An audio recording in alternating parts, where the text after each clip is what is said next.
Now, after modifying our reset password, as you can see, we are going to impute the email verification route. You can remember we call it in our model.py file. You can see it in our model.py file, this email verification token. So we are going to impute the code for the email verification route. Let's go. This tells Flask to create a route. The path inside this sign is a URL parameter, which is token. It means that whatever appeared in this part of the URL and pass it to the function. While line 2, which is 153, is define the function that runs when someone visits the verification link. Here, the token contains the verification token that was sent in the email.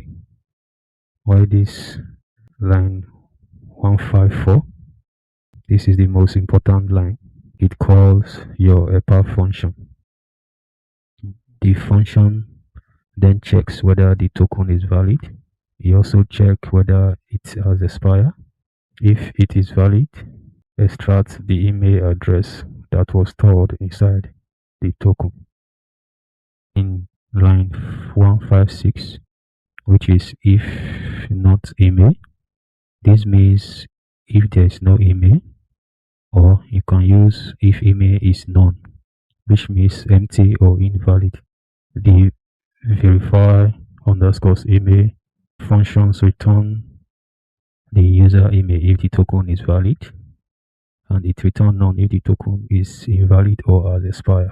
Now, if not email is true, so Flask executes the code inside the block. Now in line 157, which is the flash message, this display a message to the user. The first argument is the message, which is verification link is invalid or expired. While the second argument, which is danger. If you are using Bootstrap, danger typically display the message in red to indicate an error. This line 159, it sends the users to the login page. This URL underscore 4 is a Flask function that finds the URL for a route, while the redirect is a functions that tell the browser to go to another page, while the return ends the current function. It sends the redirect response back to the browser. Once this line runs, the current route stops executing, and Flask tells the browser to load the login page. In line 161, this states a query on the user table in your database, which is this below user.query, while this filter underscores by email equals email.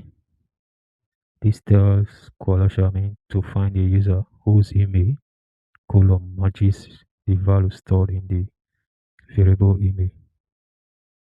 While this dot first means there should only be one user with that email.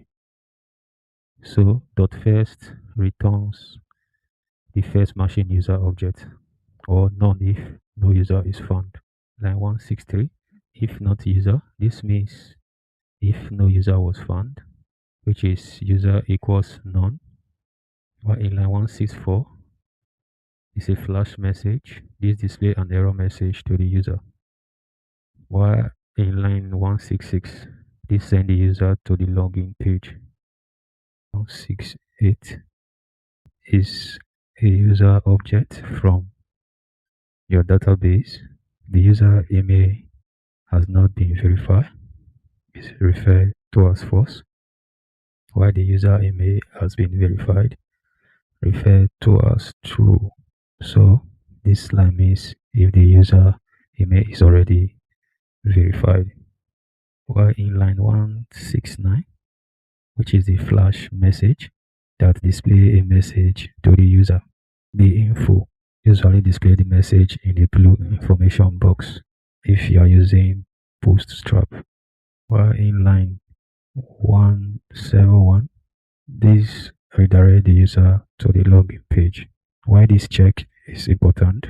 Without this check, your application will try to verify an account that is already verified. So it's important to add this 173. This change the user email verification field from false to true. While in line 174, this save the change permanently to the database. While line 175, this create a successful message that will be shown on the next page. While in line 177, after verifying the email, the user is redirected to the login page. Now, this is our email verification token route. So if there's any modification, I'll bring it to your notice. Thank you very much.